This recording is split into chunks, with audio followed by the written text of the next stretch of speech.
Assalamualaikum warahmatullahi wabarakatuh. Shalom, Om Swastiastu, Namo Buddhaya, salam kebajikan bagi kita semua. Selamat pagi Pak Rianto dan teman-teman sekalian. Perkenalkan, saya Amanda Putri Astrita, nomor absen 7 dengan NIM 22503080111024 dari kelas D Studi Lintas Budaya. Nah, pada kesempatan kali ini saya akan membawakan materi yang bertemakan budaya serta nilai-nilai yang terkandung di dalamnya. So, enjoy the video. Sebelumnya, apakah kalian sudah tahu sih apa itu budaya? Mari kita bahas lebih lanjut. Budaya atau kebudayaan berasal dari bahasa Sanskerta yaitu budaya, yang merupakan bentuk jamak dari budi. Budi atau akal diartikan sebagai hal-hal yang berkaitan dengan budi dan akal manusia. Dalam bahasa Inggris, kebudayaan juga disebut dengan culture, yang berasal dari kata Latin colere, yaitu mengolah atau mengerjakan. Pada hakikatnya, budaya merupakan cara proses berpikir atau cara berperilaku dan hasil karya manusia yang merupakan ciri khas suatu bangsa atau masyarakat tertentu. Nah, manusia tidak dapat terlepas dari adanya suatu kelompok masyarakat. Dalam suatu kelompok masyarakat tersebut, tentu masyarakat tersebut memiliki pedoman atau nilai serta norma yang dianut dalam kebudayaan atau kepercayaannya. Masyarakat yang satu dengan yang lainnya tentu memiliki banyak perbedaan kepercayaan yang membuat Indonesia kaya akan budaya. Mengapa sih budaya dianggap penting dalam suatu masyarakat? Karena dalam budaya yang dipercaya memuat adanya nilai-nilai kebudayaan yang dapat mengatur manusia dalam berperilaku. Nilai budaya atau culture value atau biasa disebut dengan social belief merupakan serangkaian adanya konsep yang hidup di dalam pikiran masyarakat yang bernilai, bermakna, dan menguntungkan yang akhirnya dijadikan sebagai pedoman hidup. Presiden ketiga Indonesia, Bapak B.J. Habibie, pernah menyampaikan bahwasanya manusia yang berbudi mesti menguasai keduanya, yaitu berbudaya dan berpendidikan. Beliau juga menyampaikan bahwa manusia itu mesti kuasai ilmu pengetahuan dan juga teknologi, harus berpendidikan dan berbudaya. Ada orang yang berpendidikan hebat, tapi pembudayaannya negatif. Juga ada yang menghalalkan segala cara. Tetapi juga ada orang yang pembudayaannya top, perilakunya baik, tetapi tidak bisa memenuhi kebutuhan makanannya keluarganya sendiri. Oleh sebab itu, segala sesuatu di dunia ini harus seimbang.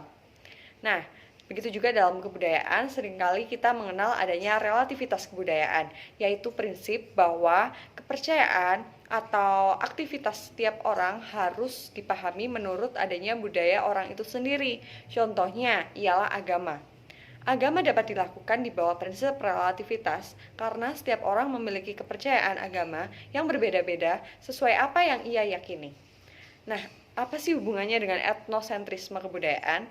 Etnosentrisme kebudayaan sendiri adalah titik yang berlawanan dengan relativitas kebudayaan. Karena itu adalah arus pemikiran di mana suatu budaya dianalisis dan dinilai berdasarkan asumsi budayanya sendiri. Sehingga budaya sendiri dianggap yang lebih unggul, lebih baik, dan lebih dari skalanya daripada dengan kelompok lain. Contohnya, kelompok Nazi Jerman yang memandang adanya ras Arya lebih unggul daripada ras lainnya. Yang ketiga ada tafsir kebudayaan. Dalam tafsir kebudayaan, Gritz melakukan adanya pendekatan lukisan yang mendalam atau biasa disebut dengan thick description terhadap kebudayaan. Artinya apa sih? Artinya pendekatan kebudayaan tersebut melalui penafsiran sistem-sistem simbol, makna kultural secara mendalam dan menyeluruh dari perspektif para pelaku kebudayaan itu sendiri. Nah, kita seringkali juga mendengar adanya istilah budaya universal. Sebenarnya apa sih istilah budaya universal? Budaya universal adalah kebudayaan yang bersifat menyeluruh dan ada di dalam seluruh kehidupan manusia. Universal juga bisa dimaknai dengan bahwa adanya unsur kebudayaan bisa ditemui di seluruh bangsa dan penjuru dunia. Budaya universal sendiri memiliki dasar dalam berbahasa komunikasi lintas budaya yang terdiri dari sistem organisasi, sistem pengetahuan, mata pencarian, peralatan hidup dan teknologi, seni keindahan, serta religi.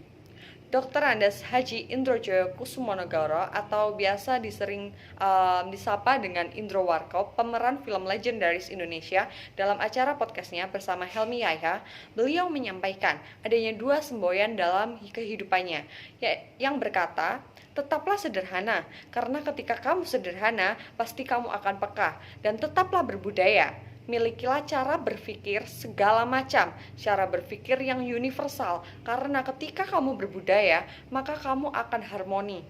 Nah, pada kalimat tersebut kita diingatkan lebih lagi untuk dapat hidup lebih harmoni, peka akan lingkungan masyarakat, di mana kita dapat bertumbuh, berkembang, dan hidup di dalamnya.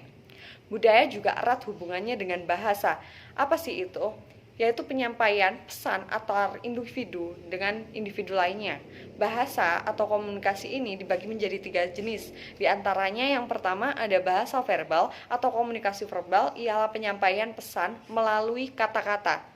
Yang kedua adalah bahasa nonverbal atau komunikasi nonverbal, yaitu komunikasi yang tidak menggunakan kata-kata. Contohnya, menggunakan tubuh seperti mimik wajah, pergerakan tangan. Dan yang ketiga adalah parabahasa, adalah aspek-aspek suara selain ucapan yang dapat dipahami atau bahasa. Misalnya, kecepatan dalam berbicara, tinggi rendah nada, volume suara, intonasi, dialek, siulan, tangisan, gumaman, dan sebagainya. Setiap ciri-ciri suara ini mengomunikasikan emosi dan pikiran tertentu. Sekian penyampaian materi dari saya. Apabila ada salah kata, saya mohon maaf. Wassalamualaikum warahmatullahi wabarakatuh. Terima kasih Pak Rianto.